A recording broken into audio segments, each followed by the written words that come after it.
El CAMPS presenta Crónicas de Derecho del Trabajo y Derecho de la Seguridad Social, un espacio dedicado al análisis del origen, desarrollo y aplicación vigente de los derechos y obligaciones de trabajadores y patrones en el ámbito laboral y de la seguridad social. Con el maestro José Héctor López Abasolo y con el doctor José Rubén Flores Hernández. Comenzamos.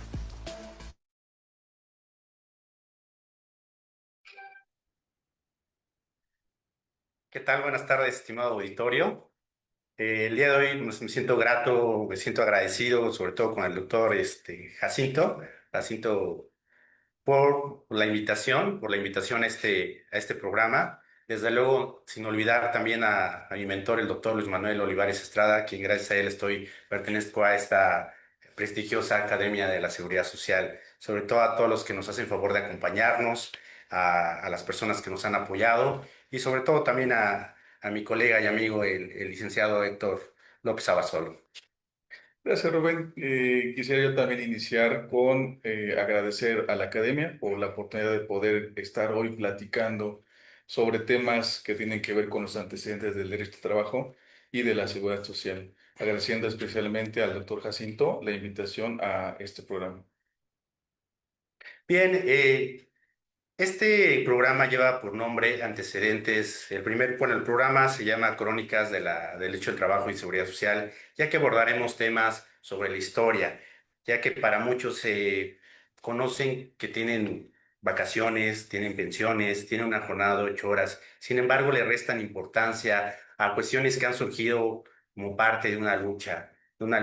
Por eso es que, como pueden ver, vamos a imaginar que nos trasladamos a una cápsula del tiempo en donde le vamos a dar la dignidad que se merece el estudio del derecho del trabajo y de la seguridad social, ya que esto no es un producto de la benevolencia de ciertas personas. Es decir, me gustaría preguntarte, bueno, ¿qué llevamos en esta cápsula? Llevamos derechos y llevamos luchas. Pero Héctor, ¿siempre fue así esto? Es decir, ¿el trabajo surge como un acto benevolente de los patrones hacia los trabajadores? ¿O cómo es que surge desde tu punto de vista? Ok, Rubén, fíjate que yo no considero y concuerdo mucho con el maestro Mario de la Cueva al establecer que el derecho laboral es una lucha sangrienta, es el epítome de un tema más bien de conquistas.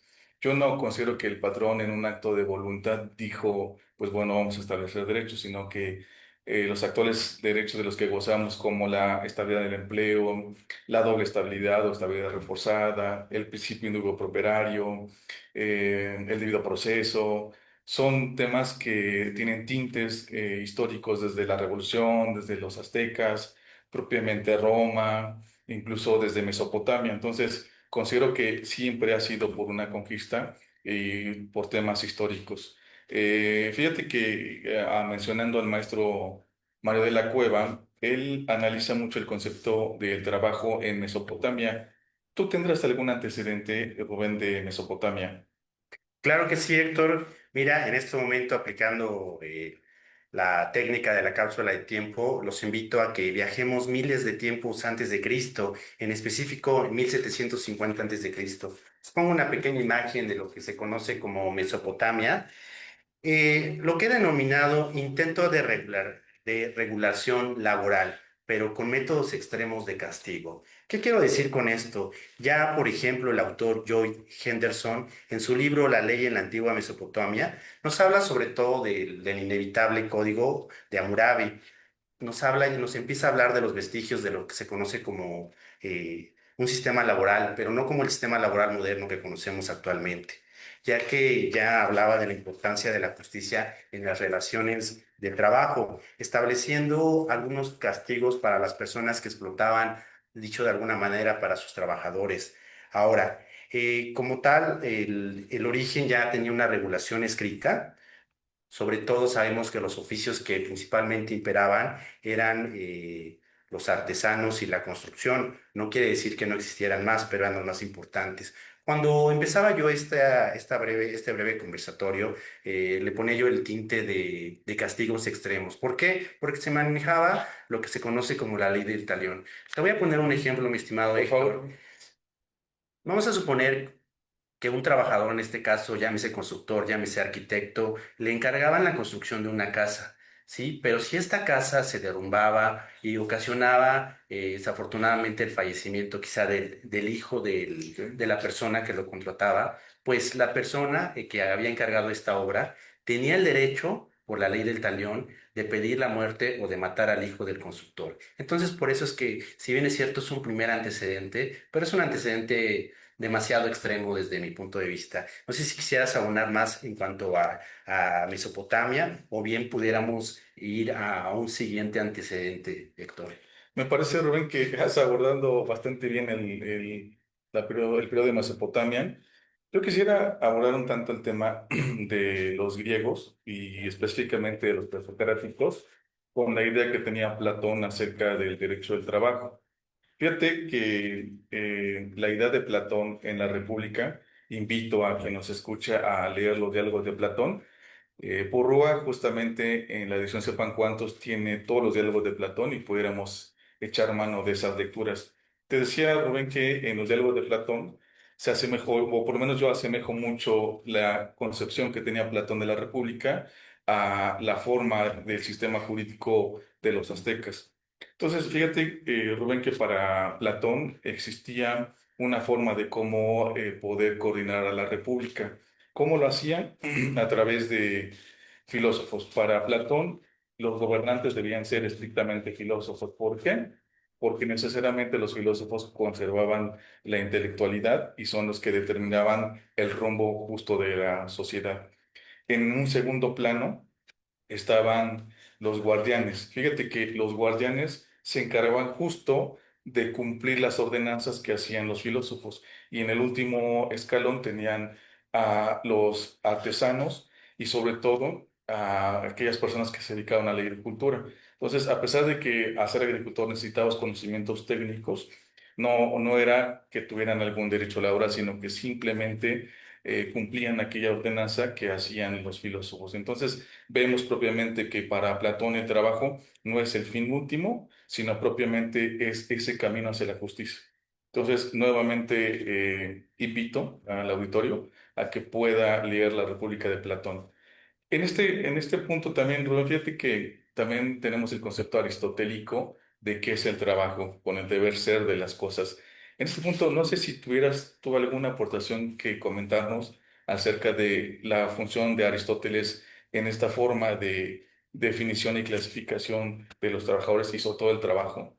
Sí, primero que nada, establecer que también en Grecia los esclavos eran la principal fuente de trabajo, ¿no? Hablar de los esclavos. Obviamente, en Grecia, pues obviamente era algo indigno, ¿no? Porque lo bien visto era, como bien lo mencionaste, filosofar, pensar, ¿no? Claro. Pero ya el trabajo era algo indigno. Sin embargo, por eso es que se les encargaba principalmente a los esclavos. Y esto lo podemos ver, yo también les invito a que lean el libro La ética de Aristóteles y la justicia social de Adrián W. Mackinnon, ¿no? En donde, en efecto, como tal, son los sofistas, dicho de otra manera, obviamente Platón, Aristóteles y demás, donde nos hablan no propiamente ya del derecho del trabajo, sino introducen por primera vez la idea de justicia social, que más adelante, pues desde luego, influye en la teoría del trabajo. Mackinnon en su libro nos establece que Aristóteles no pensaba en el trabajo como un derecho, sino que sentó las bases de la justicia social, pero abordar la necesidad de la ética en este tipo de trabajo, en un orden ético en la sociedad, no tanto porque quisieran de verdad ya darle su lugar a los trabajadores. También como una forma de reflexión, si bien es cierto, aunque en Grecia no existía un derecho del trabajo, surgen estas primeras ideas de justicia social y equidad y influyen en lo que los trabajadores deberían ser tratados con dignidad y justicia, que actualmente pues lo encontramos en el artículo 1 y 2 de la Ley Federal del Trabajo. No sé si quieras hacer alguna reflexión más, Héctor. Sí, claro, Rubén, fíjate que tocaste el tema de los sofistas y los sofistas merecen justo a lo mejor en algún otro programa que tengamos algún tipo de análisis más acucioso, porque fíjate que en tratándose de los sofistas también veían al trabajador o al hombre, más bien al esclavo como una cosa. Entonces, el esclavo se convertía netamente en un ente que no tenía propiamente ningún derecho. Entonces, fue a partir de ver o tener esa visión de que el trabajo envilecía o el trabajo era únicamente para los esclavos. Entonces, en ese punto no había como tal derecho al trabajo, pero sí teníamos que entre los griegos podían ya contratarse estos artesanos. Estos comerciantes podían incluso tener actos de comercio con algunos otros comerciantes y trasladarse a este tipo de esclavos. No sé si aquí quisieras tocar algún tema, Rubén, porque si no, quisiera yo empezar con temas de México. No sé si tuvieras Me, alguna aportación. Perdón, antes que eso me gustaría, hablaste de algo, ¿no? Hablé de los comerciantes. Sí, En sí, sí. efecto, los esclavos eran, como bien lo platicábamos ya días anteriores, los esclavos eran vistos como res, Sí, ¿no? una Como cosa. una cosa, un Mm, acto de comercio, cuestión que actualmente la Ley Federal del Trabajo prohíbe, ¿no? claro. Que el trabajo no es un acto de comercio, es algo digno. Y bueno, y me gustaría, previo a que, desde luego, un tema muy interesante, lo de los aztecas, pues hablar un poco del tema de Roma, ¿no? Por ejemplo, en su libro de Derecho Romano del autor Hermann Kantorowicz, nos habla sobre todo de la esclavitud y de cómo se empieza a dar, yo sí podría, tengo mis dudas, pero podría yo decir que es el primer antecedente del derecho del trabajo. Si bien es cierto como tal, no se le denomina contrato de trabajo, pero se empieza a hablar de un contrato de arrendamiento de servicios que en latín se le conoce como locatio conducto operarum, que es un arrendamiento de servicios. Es el trabajador libre el que alquilaba su fuerza de trabajo al patrono, que al patrono se le conocía como locator. Locator, ¿no? También existía otro término, como lo podemos ver aquí, que es locatio conducto operis, que es el arrendamiento de obra, lo que actualmente se conoce como el contrato por tiempo indeterminado, obviamente dependiendo de la naturaleza, y que lo encontramos en un apartado de la Ley Federal del Trabajo. Hasta donde recuerdo, tú tenías una opinión al respecto. Sí, claro, Rubén, fíjate que acabas de tocar el tema de los contratos. Justo en la Roma clásica inicia la teoría de los contratos. Esta teoría de contratos ya lo pudiéramos adecuar a nuestra temporalidad, justo porque fíjate que en las juntas sabrás que estuve un tiempo haciendo laudos en materia laboral y justo de la Universidad Autónoma de Puebla. Y en la universidad se manejaban acciones muy particulares, como lo es la prórroga del contrato, como es la nulidad del contrato. Y entonces yo veo que la materia laboral se mezcla bastante con el tema civil y sobre todo con el tema de los contratos. Entonces, sí tenemos o sí podemos ver como primer antecedente de la teoría de los contratos justamente la Roma clásica. A partir de esta teoría de los contratos podemos ver incluso en la actualidad, a través del procedimiento paraprocesal, esa rescisión anticipada o esa terminación anticipada del contrato y sobre todo antecedentes o temas ya más de nuestra época, como la subsistencia de la materia de trabajo, justo en la prueba de los contratos. Entonces, ese es el comentario que tuviera acerca de la teoría de los contratos en la Roma clásica. Es muy importante esto que acabas de decir porque desviándome un poquito o haciendo un paréntesis de los antecedentes, Sí, el auditorio que nos ve, quizás público en general, abogados, pues generalmente siempre nos vamos por la acción, ya sea de despido o reinstalación, ¿no? siempre Y casi.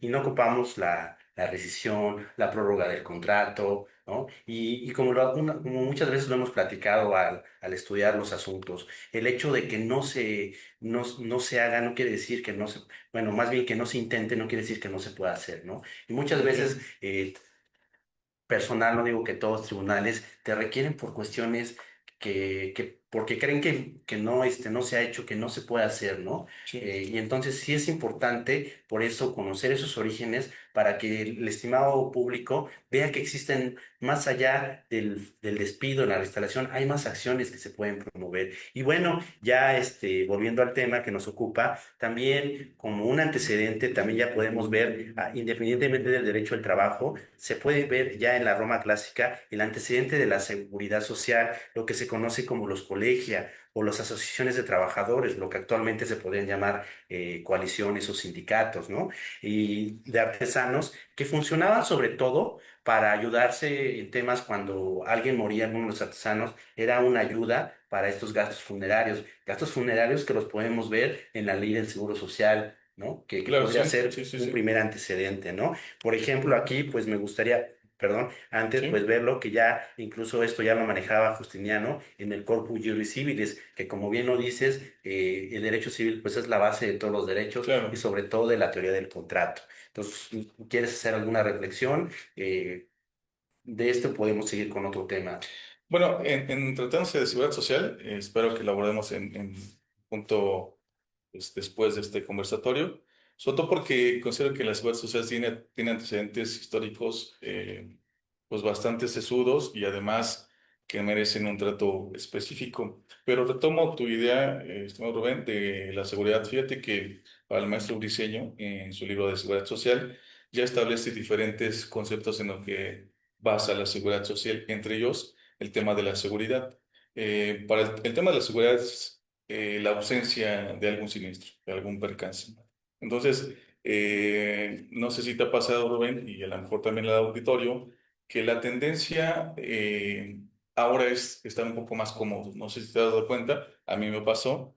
En algún punto cuando era más joven y quería ir a algún centro nocturno o algún establecimiento para aquel derecho que se le dio al constituyente del 17, derecho a la recreación.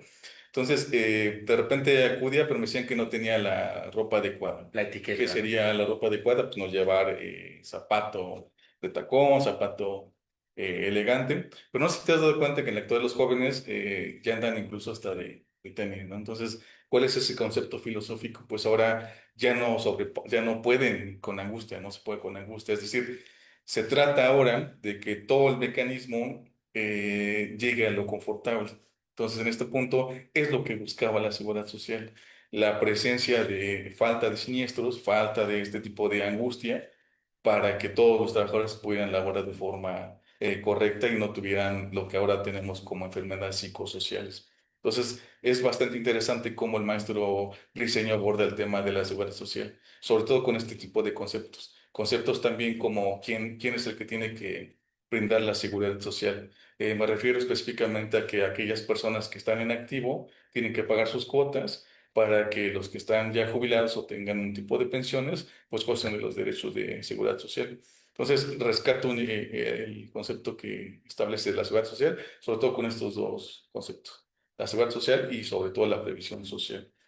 No sé si tengas algún Sí, es comentario. muy importante, te asiste la razón, en efecto, es un tema demasiado amplio y que merece mayor profundidad. Sin embargo, no quise que escapara cuando hablar de Roma, Ok. de hablar de seguridad en cuanto a la cuestión colectiva de los colegios, ¿verdad? Pero desde luego es un tema muy amplio que merece un capítulo especial. Sin embargo, tocaste un tema que en efecto te referías también a la seguridad de higiene industrial, ¿no? Que Claro, muchas veces... sí, se ve que se trata de evitar ese tipo de siniestros, pero los jóvenes de la actualidad sí pues buscan más su comodidad o su estilo lejos de la justo. seguridad, Sí, ¿no? sí, sí, Entonces sí. creo que por ahí va tu tema.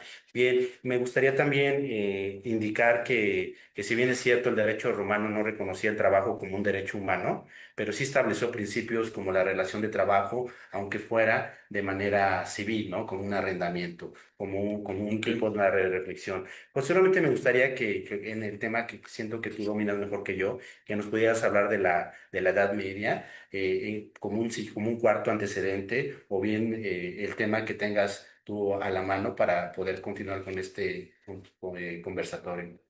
Ok, sí, pero fíjate que hace rato te hacía mención de cómo veía Platón en su libro La República esta forma de organización de los trabajadores y también del capital.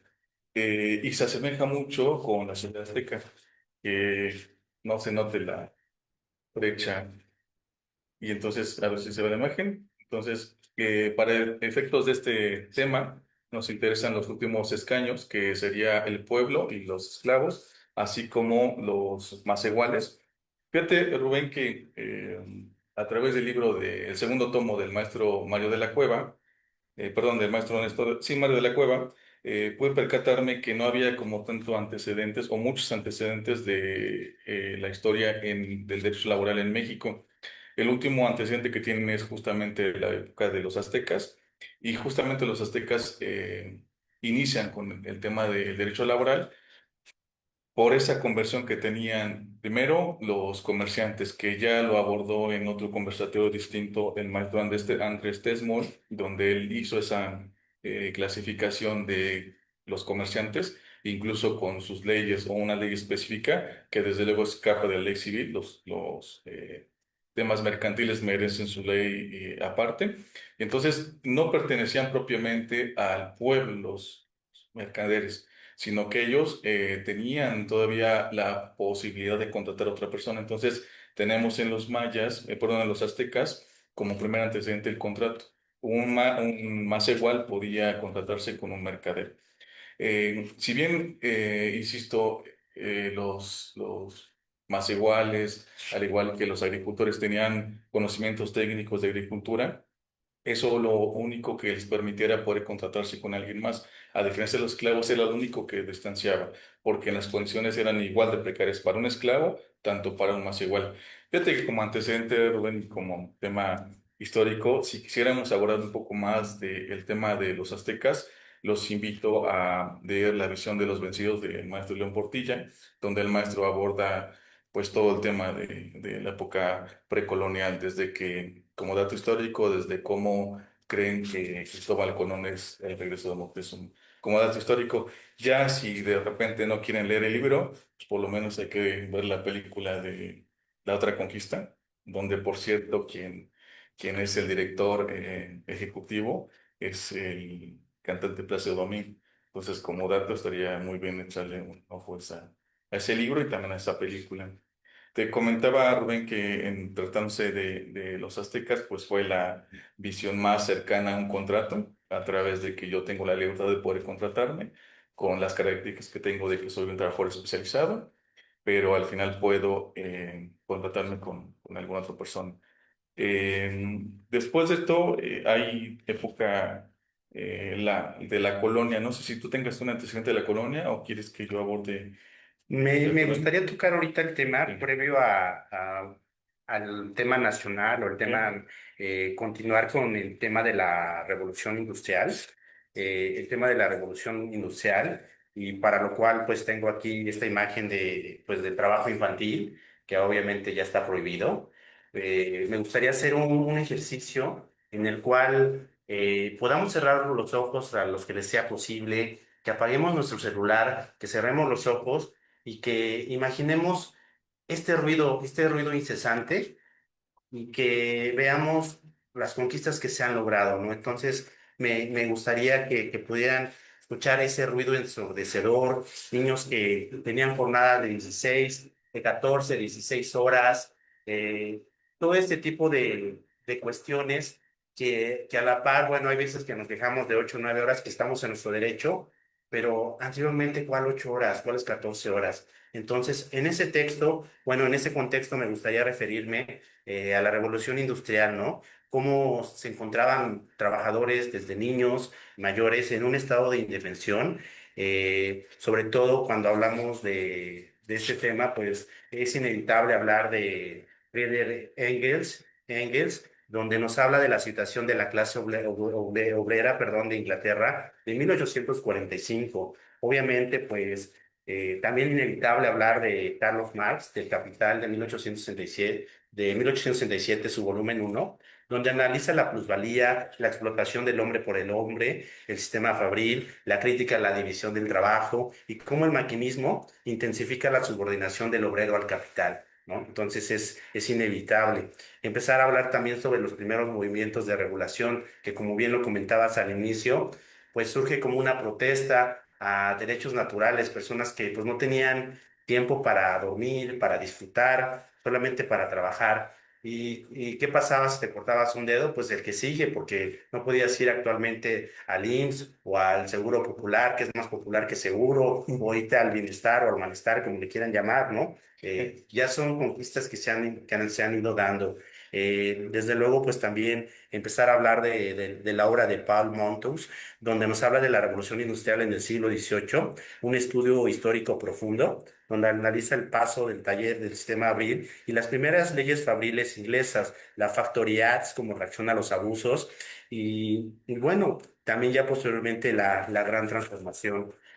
Pues previo a eso, también me gustaría Si me lo permite, sector, Claro. son temas apasionantes y pues no se pueden dejar de hablar. También hablar, por ejemplo, de lo que he denominado como el despertar social, la Revolución Francesa en 1789 a 1799, donde fue un hito no solamente jurídico, sino político y social, que acabó con el absolutismo y el feudalismo, estableciendo los principios de igualdad y libertad. En relación al derecho del trabajo, su impacto fue ambivalente. Por una parte, proclamó el derecho a la libertad del trabajo, pero paradójicamente prohíbe las asociaciones, lo que hablábamos en Roma de los colegios, Claro, ¿no? sí, sí. Y entonces, pues frena el surgimiento del derecho colectivo. Empieza a hablar del derecho individual, pero frena el derecho colectivo, ¿no? Entonces, en 1789 hay una declaración de los derechos del hombre, concibe al derecho del trabajo como algo sagrado y no, ya no como una servidumbre gremial, pero también en 1791 se habla del decreto de Ayarde, donde abolió los gremios y corporaciones de oficios, instaurando la libertad de comercio industrial. Entonces es una cuestión contradictoria y ambivalente, ¿no? Entonces, posteriormente también en 1791, la famosa ley Chapelier, disculpen la pronunciación, del 14 al 17 de junio, impulsada precisamente por Jean-Le Chapelier, donde prohíbe las coaliciones obreras. Sabemos que actualmente pues, la coalición es el embrión de un sindicato, huelgas y sindicatos, argumentando que nada debe interponerse entre el Estado y el individuo. Esto deja a todas luces a los trabajadores indefensos ante los empleadores, pues favoreciendo la libre contratación individual. Algo similar con lo que pasó, si no me equivoco, en el 2012, donde ya se está nuevamente precarizando a los contratos, contratos por hora, contratos a prueba. Ok, Entonces, por eso dicen que el que no conoce su historia está condenado a repetirla, ¿no? Tantas frases que nos hablan de la importancia de recordar, ya. porque bueno, pareciera que es algo nuevo, pero bueno, con esta ley Chapelier, pues estamos viendo cómo por un lado se protege y se desprotege de tal suerte que es como si fuera una broma de derecho, ¿no? No sé, por así decirlo. Tengo otros datos, pero no me gustaría acaparar la palabra y no sé si me quieras comentar algo, Héctor. Pues lo has abordado de forma magistral, estimado Rubén. Efectivamente, tienes mucho antecedente respecto a este despertar del que tú haces referencia, justamente por la industrialización. Creo que aquí el conflicto se basa y por eso incluso empiezan a nacer los temas de seguridad social. Justo cuando se empieza a mecanizar el proceso de producción, es cuando los accidentes de trabajo traen mayor repercusión. Entonces, en ese sentido, yo traería como a colación o traería algún concepto que también tiene que ver con la época colonial, específicamente con la ley de Indias. Lo tomo porque lo relaciono mucho con lo que les acabo de comentar. Fíjate que en esta ley de Indias también ya se tratan conceptos ya netamente de derecho del trabajo. Cuando inicié con mi participación, Rubén, te decía que había muchos factores que influyeron en el derecho laboral como lo conocemos actualmente. Entre ellos también forma parte el sentimiento de culpa. El hecho de decir, bueno, pues nos hemos sobrepasado con algún tipo de sector de población y por eso vamos a reivindicar el discurso que se ha manejado o que se maneja, es, pues vamos a darle un poco de protección a los que no tienen protección. Entonces, con leyes de Indias, lo que se trata es de regular un tanto cómo venían trabajando, o sí, cómo venían trabajando los esclavos, pero también los más iguales. Entonces, en este punto se inicia con la previsión de un salario mínimo, que en ese entonces el salario mínimo era de real y medio.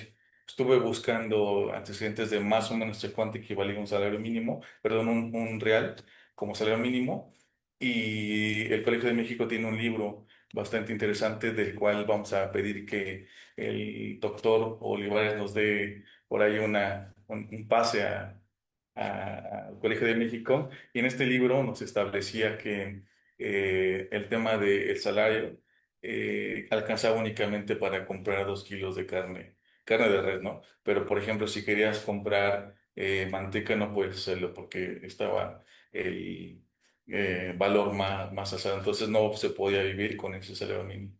No sé si nos das oportunidad, Rubén, vamos a un comercial y si quieres volvemos a tomar esta charla. Claro que sí, vamos a un comercial y posteriormente retomamos este interesante tema. Gracias.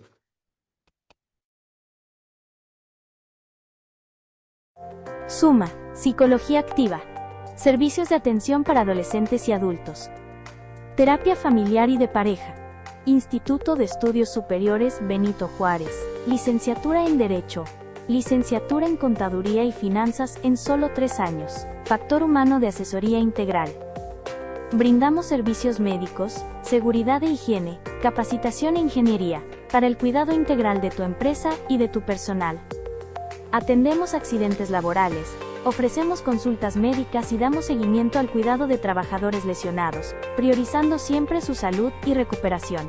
Tu bienestar en manos de Mike García.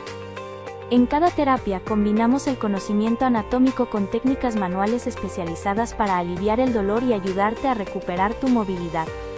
Helser Desarrollo Humano y Organizacional, consultoría integral, que impulsa el crecimiento estructurado y sostenido de las pequeñas y medianas empresas.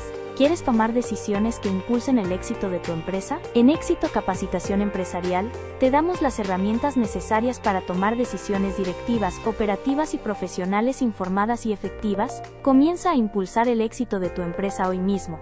Agrupación de Defensa de Pensiones Puebla. ADEP. Luchamos por la justicia y la dignidad de los pensionados. Buscamos que cada pensionado tenga un futuro digno. Súmate a nuestra causa y juntos defendamos nuestros derechos.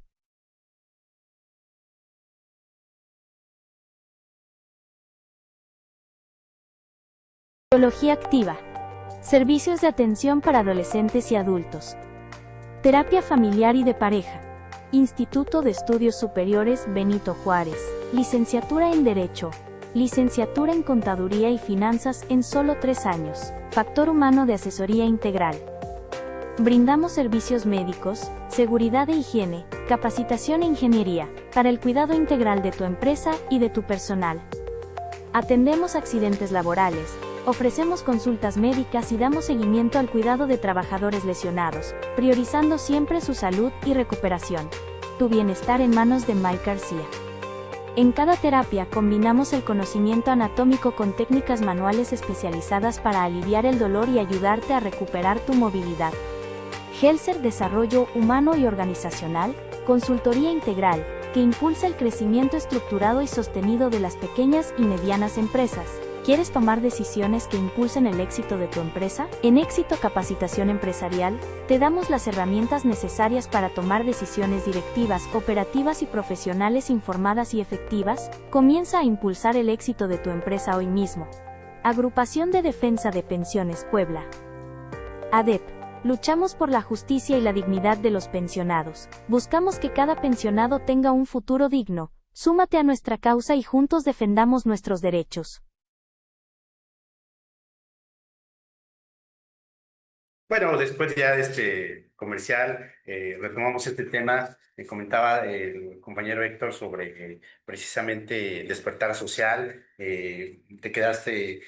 Nos quedamos muy emocionados porque es un tema que nos Ok, apasiona. sí, claro. La Entonces, ley de Indias. me comentabas de la ley de Indias, entonces no sé si quieras comentar, que continuar, compañero. Sí, claro. Quisiera también, veo que ya el licenciado José Manuel manda saludos, también le mandamos saludos.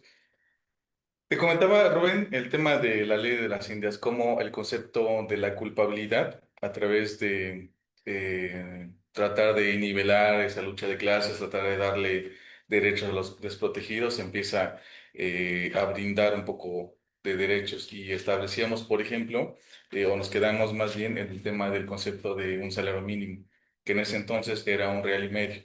Este real y medio consistía o alcanzaba para comprar 2 kilos de res, según el libro del Colmex, del que hacíamos referencia, pero para otros productos de la canasta básica, como la manteca, no alcanzamos, solamente eran 800 gramos. Entonces, con 1,5 reales no se podía sostener una familia. Entonces, por eso el antecedente después, con posterioridad, de las tiendas de rayos. Pero nada más para hacer un parteaguas de cómo el nacimiento del derecho al salario mínimo. Otro derecho que se trata de las leyes de Indias es darle esa estabilidad al periodo de puerperio, al embarazo, justo con blindar o tratar de decir que el patrón era responsable de los riesgos de trabajo. Entonces, a partir de los 10 días ya se le obliga el patrón a tener unas condiciones seguras para sus trabajadores. Otro tema también que aborda la ley de Indias ya es propiamente la jornada, o reducir un tanto la jornada, porque anteriormente la jornada era de más de 13 horas. Entonces aquí se establece que el trabajador pueda gozar de únicamente 8 horas como jornada de trabajo.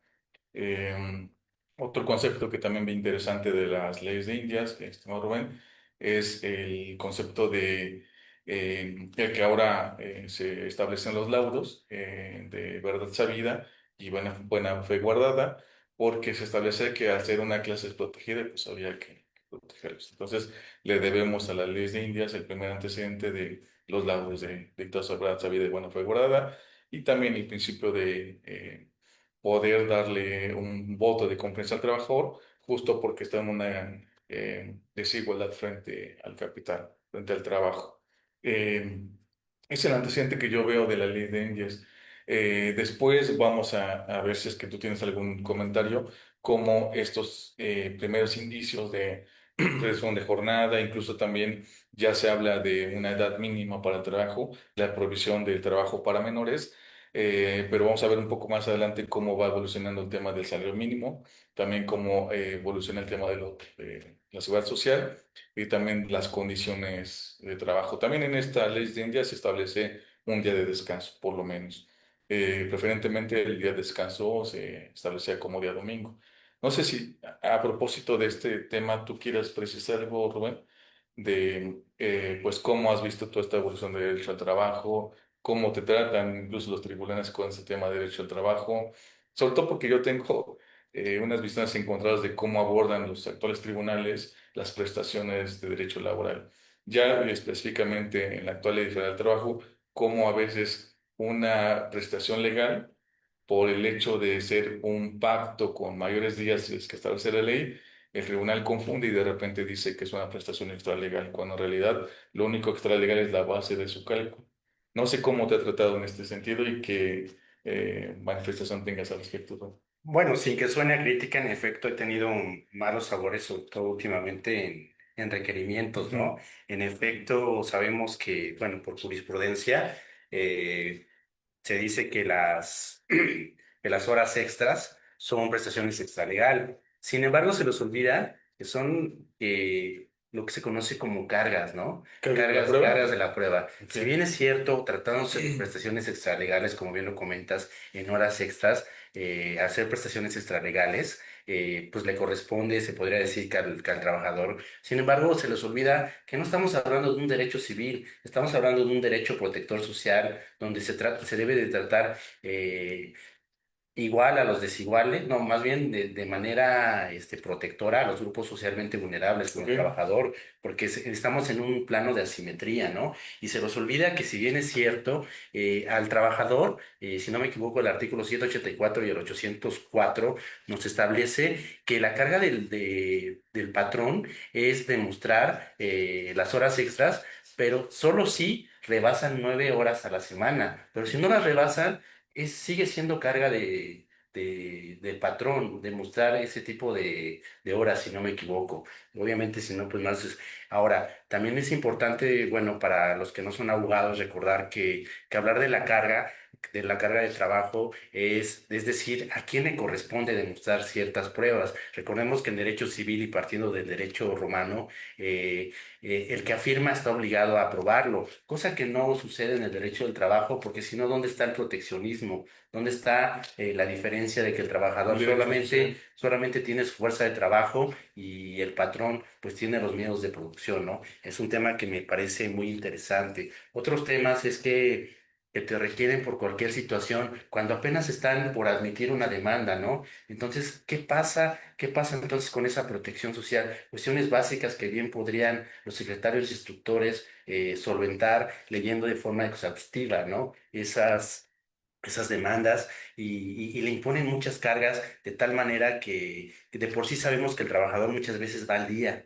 Entonces, el estar retrasando y retrasando esos juicios con el pretexto de subsanar, con el pretexto se me olvidó ahorita la palabra de prevenir, pues retrasa, ¿no? E impide que el trabajador, si bien es cierto, dicen algunos muy extremistas, pues es que el trabajador se puede buscar otro trabajo. Sí, pero sabemos que como bien lo dice el maestro Néstor de Buen, el trabajo es cada vez un bien, es un bien cada vez más escaso, ¿no? Claro. Entonces, tampoco es de que termino uno y encuentro otro. Y obviamente, pues no va a estar pidiendo permiso el trabajador para pues ir primero al centro de conciliación a solicitar su cita, luego a la conciliación, que muchas veces el patrón solamente va para evitar la multa, ¿no? Y otra vez ir a la de juicio, o que si no se parece la firma, pues ratificarla. Pues la verdad es que no todas han sido muy buenas, tampoco, también quiero felicitar a algunos secretarios y algunos jueces, sobre todo muy garantistas, como el juez Alejandro Varela, que es muy garantista, pero sí otros que se toman ya el derecho del trabajo, se les olvida que es un derecho social y lo quieren convertir en un derecho de estricto derecho, un derecho civil. No se trata tampoco, como lo ha dicho el juez Ordóñez, que el juez sea un tercer litigante, pero sí que sea un juez garantista, que vea la dignidad y sobre todo que el trabajador sigue siendo un grupo socialmente vulnerable. Fíjate, Rubén, que tocas un tema, híjole, que es bastante polémico y te invito a quien nos está viendo que pues también comente, ¿no? De cómo lo han tratado los tribunales. Te comento, yo tuve la oportunidad con el doctor Oscar Guevara de poder colaborar en el Tribunal de Arbitraje, siendo secretario general. Y en las charlas que teníamos con el doctor, platicamos mucho de hasta dónde podíamos nosotros requerir o hasta dónde estábamos obligados a requerir, porque es de bastante conocimiento que pues los tribunales se llenaban de amparos justamente porque no previnieron en su momento. Es decir, se presentaba la demanda, se iba el procedimiento y resulta que después en amparo te lo regresaban. Entonces, ¿de qué servía que te llevabas un procedimiento de año y medio, 2 años? Si al final te lo iban a devolver justo por no haber prevenido. Entonces, yo creo que depende de mucho de cómo esté estructurada tu demanda.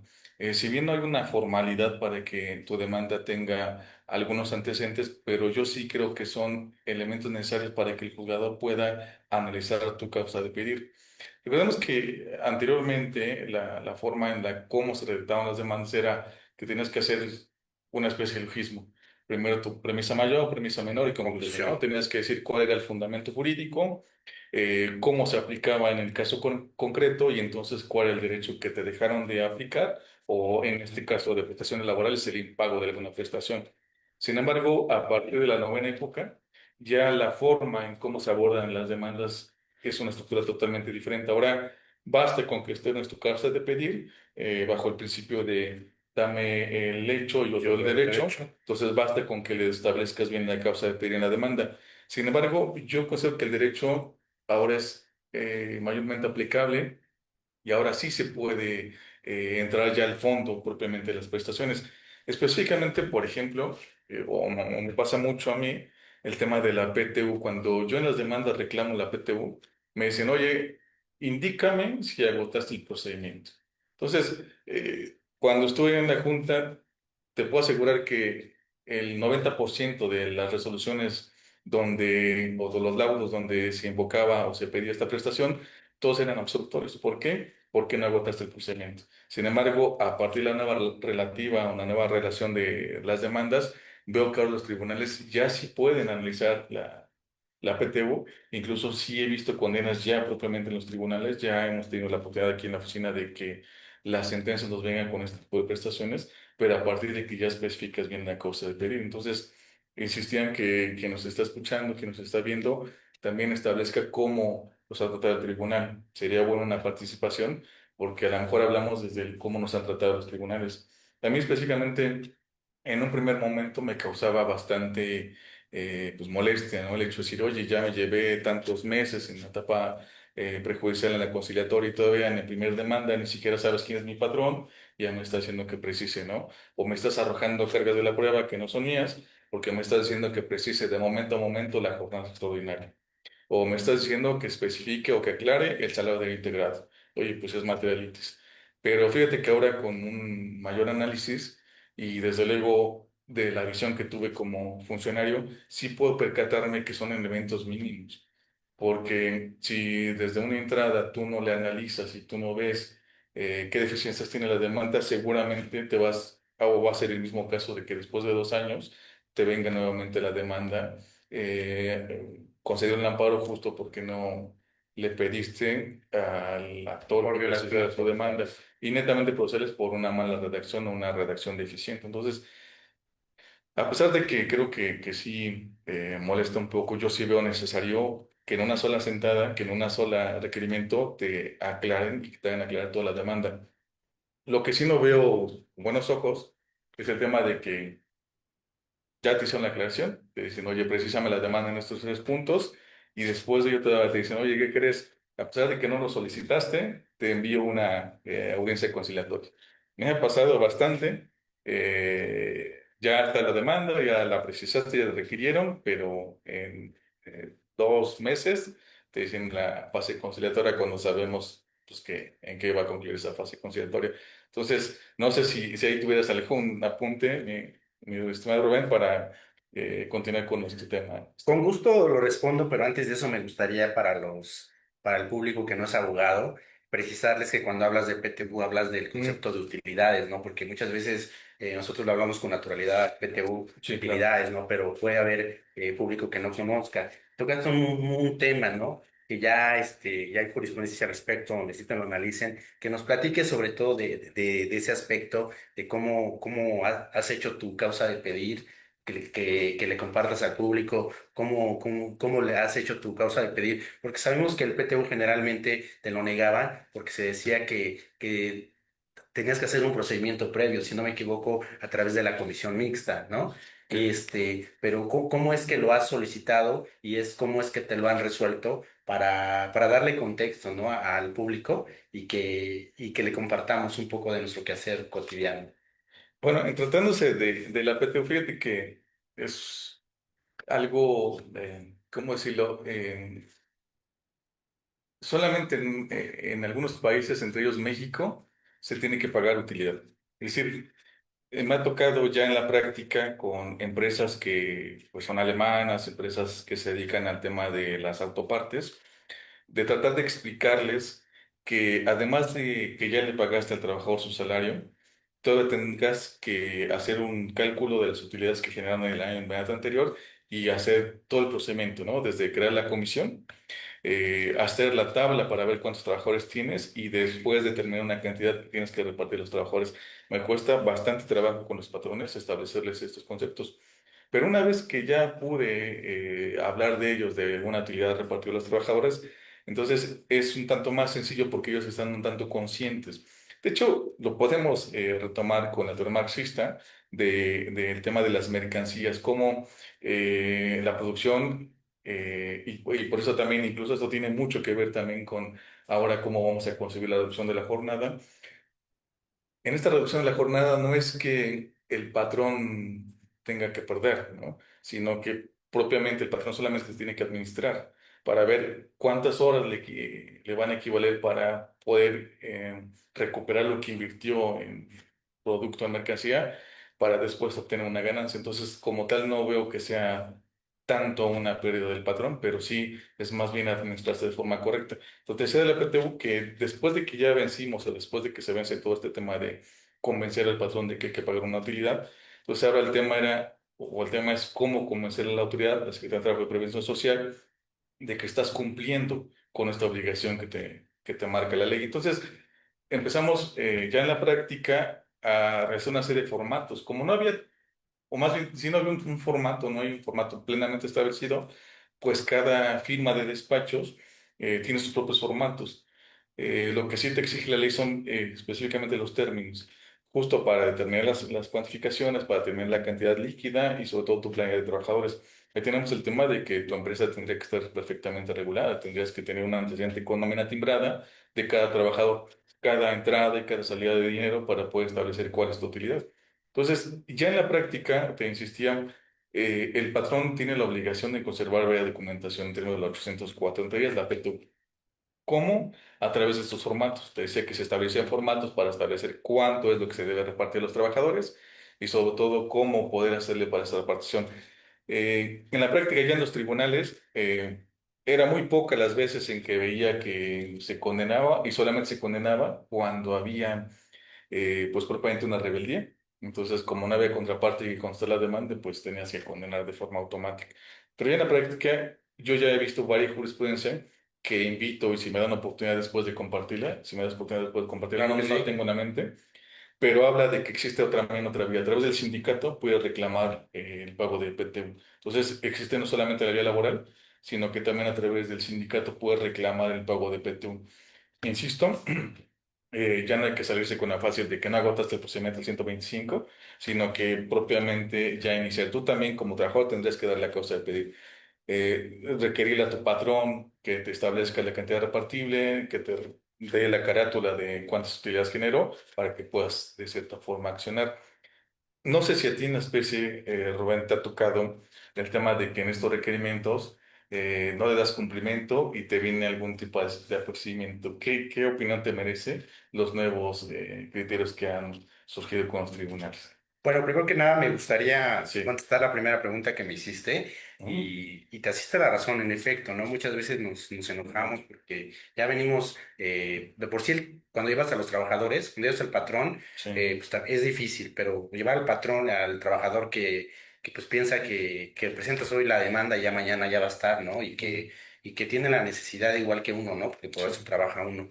Pero sí, sí, de repente tienes razón, ¿no? Es importante porque que sí te requieran, pero bueno, nos queja, vuelvo a insistir, después de que ya me hicieron como 10 por ejemplo, en un caso muy reciente, me hicieron como prevenciones. 10 prevenciones, las cumplo y me hacen una segunda Ah, eso prevención. sí, no creo que Entonces siga. dices, Sí, ¿hay algún interés no lo de creo, la ¿eh? parte? Derecho No, ya laboral ves que jamás no pasa. pasa aquí en México. No, Dices, hay algún interés hasta sí me molesté, traté de decir, no, tranquilo, ¿no? Tengo 3 días hasta el tercer día para que se me quite el enojado, pero dices, ya me hiciste 10, incluso te claro. atreviste a decirme que soy desconocedor del derecho del trabajo, después de Ah, ok. contar con una maestría, un doctorado, especialidades, y ya me hiciste 10 y me vuelves a hacer otra prevención. Entonces ya me doy cuenta, digo, quizá el primer día, en la primera vez digo, me puedo equivocar, pero otra prevención. Sí. Entonces, ¿de qué se trata, no?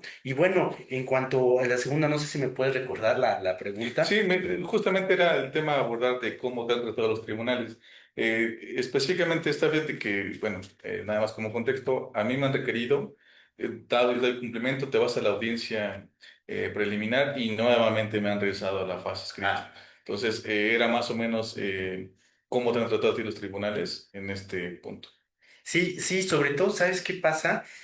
Hablamos de una ley federal del trabajo, como su nombre lo dice, federal, porque retomando los criterios, recordemos que anteriormente habían leyes locales del trabajo, ¿no? Como pioneros fue Yucatán, yo cuando hice mi Oh, sí, tesis, claro. incluso también Puebla, incluso hay un código de trabajo del estado de Puebla, un día, si me lo permite el auditorio, lo voy a traer, que Por igual favor. decía, ¿no? Contrato de arrendamiento o contrato, código de trabajo, ¿no? Y muchos creen que solo Yucatán, pero también Puebla. Fui al Congreso cuando todavía estaba en la 5 si no me equivoco, y y temas de esa cuestión, bueno, lo toco porque no necesitas ir siquiera a Yucatán, a Quintana Roo, a San Luis Potosí. Tenemos cuatro en materia local, tribunales laborales, y te pasas del primero al segundo y tienen otro criterio. Entonces, Ok, esa sí. cuestión también dices, pues no que es ley federal del trabajo, ¿no? Sí, Entonces, sí, la verdad es que, digo, tampoco todo me ha ido mal, ¿verdad? Pero sí, últimamente sí he tenido esas cuestiones. No me creo un experto, solamente me considero una persona que se actualiza constantemente, ok. pero sí ese tipo de cuestiones no me gustan, ¿no? Porque la ley es clara y donde bajo el principio de que donde el legislador no distingue, no tiene por qué hacerlo el Debemos juzgador. distinguir. ¿Sí? Sí, Rubén, fíjate que como último antecedente, ya para ir un poco acotando, yo considero que esta evolución de las horas extras, que habíamos hablado de la reducción de jornada, que espero, si es que así lo permite también el auditorio y también, si nos los permite el doctor Jacinto, tener una segunda participación por analizar de cómo ha venido evolucionando el tema de la jornada. Sobre todo porque, como bien estableciste en temas de carga de la prueba, ya existe esa dualidad de donde el trabajador tiene que probar las restantes 9, mientras que el demandado las primeras 9. Entonces, ya en la práctica, eh, yo he tenido asuntos donde, pues, a pesar de que se me van en rebeldía, yo llevando la parte actora, pues le digo al juez que necesito la siguiente audiencia confesional, justo para hacer posiciones, para acreditar mi jornada. Sin embargo, el juez me dice, oye, pues, ¿qué más quieres, no? Si al final se tuvo por constar en sentido afirmativo y entonces la consecuencia lógica es que sea cierto, presumiblemente cierto lo que tú estás haciendo en tu demanda. Y entonces lo dejo así, pues me ha pasado bien el laudo que me aventan la tesis, ¿no? De la dualidad de la carga de la prueba o incluso el tema de la involución de la jornada. Entonces, si te das cuenta, hay varios antecedentes que debemos analizar: cargas de la prueba, dualidad de la prueba, el derecho a probar también, no porque el patrón establezca una jornada en su contrato, esa es la jornada que se debe decir. El trabajador tiene derecho a probar, Principio de realidad, ¿no? justo, ¿no? Incluso la verosimilitud. También hablar de trabajos especiales, eh, como un trabajo especial sí puede dar nacimiento a una jornada, sobre todo trabajos ya especiales como los vigilantes. A la oficina va mucho vigilantes y pues no podemos hacer de lo que efectivamente trabajan 24 por 24 o 2 horas por 2 horas, ¿no? Entonces es una jornada que notoriamente rebasa la legal. No sé si en este punto quisieras abordar un poco más de este tema, Sí, porque bueno, sí, sí me tenemos gustaría varios ya casi temas. para ir cerrando, que en Sí. efecto, mira, yo trabajé precisamente en lo que se conoce ahora como Repse, anteriormente Oh, outsourcing, sí. y sobre todo, sí, ¿verdad? Me da pena decirlo, pero sí, trabajé en esa, donde en efecto los trabajadores tienen jornadas exageradas Justo. que tienen que ver precisamente que pareciera que estamos en Roma, ¿no? Estamos en Grecia, Sí, casi claro. esclavos, ¿no? ¿Eh? En donde son 24 por 24 y tú dices, y en ese mismo tiempo estoy descansando, estoy durmiendo y estoy disfrutando. Y si trabajan, vamos a suponer, 4 días a la semana, nos estamos hablando de jornadas de qué, de 96 horas, cuando las permitidas son 48. ¿Y cómo las tomamos? Como horas extras, se tomarán como horas inverosímiles, pero es una realidad que Claro. el legislador no ha querido ver, pero que es una realidad, ¿no? Ahí me gustaría quedarme, es un tema que da para más, pero por el momento siento que hicimos nuestro mejor esfuerzo y si en algo nos equivocamos, invitamos al auditorio para que en la caja de comentarios nos haga saber.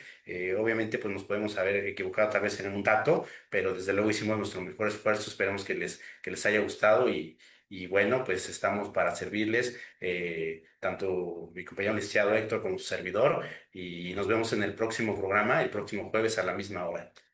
Ok, mi estimado Rubén, no sé si quisieras que viéramos un tanto los comentarios.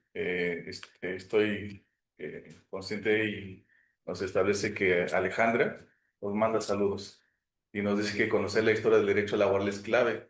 Sin contexto, no hay defensa. Saber cómo surgieron los derechos te ayuda a exigirlos y aplicar la ley correctamente. En efecto, Alejandra, ¿no? Y tal vez tenía yo algunas frases, ahorita no tengo el teléfono a la mano, dicen que el que no conoce la historia está condenado a repetirla. Es muy trillada, pero hay otros que dicen que también que conocer el pasado es poder atender el futuro. Recordemos que la historia es cíclica y muchas veces creemos que porque ya se vio ya no va a volver a pasar. Y como ya vimos, ¿no? La esclavitud y esta cuestión de los vigilantes, cómo se está repitiendo, ¿no? Por otro lado, si me lo permite, nos dice el Corporativo Jurídico Empresarial, excelente Ujú. charla. Te agradezco por tus buenos comentarios. Igual, si no estuvieran de acuerdo, también son bienvenidos porque eso nos enriquece y nos obliga a prepararnos más y nos establece también, recordemos que la ley no nació por buena voluntad, nació por abusos, como lo comentábamos, ¿no? No nació de la benevolencia, sino incluso hablabas del término de culpa, ¿no? De como de Sí, claro, eso es un concepto bien filosófico que lo vamos a ver mucho en la evolución de derecho al trabajo, que esperemos que tengamos otra oportunidad de seguir departiendo, sobre todo con temas de seguridad social. Yo espero que podamos haber aportado un poco sobre el tema de los antecedentes de derecho al trabajo. Igual, si nos equivocamos en algún dato, en algún concepto, pues desde luego que esta charla es perfectible, Rubén. Esperamos los comentarios en los tribunales, si nos podemos seguir viendo en los tribunales, Rubén, y a ver cómo nos siguen tratando los acuerdos, sobre todo después de ver esta Después de charla, esto, ¿verdad? a ver Esperemos qué que no nos lo dicen las tomen. autoridades. Exacto. Y gracias también a Johnny Hernández. Te enviamos muchos saludos, Juan Salas. Gracias también por tu tiempo, porque bien pudiste tal vez estar viendo una película y bueno, ¿no? La otra conquista, que va la otra ¿No? conquista. Y bueno, estás viendo estos simples vigilantes del procedimiento, ¿no? Claro, Bueno, pues gracias a todos y nos vemos en el próximo programa. muchas gracias, que tengan buena tarde. Llegamos al final de este episodio de Crónicas de Derecho del Trabajo y del Derecho de la Seguridad Social. Gracias por acompañarnos. Nos escuchamos en el próximo episodio.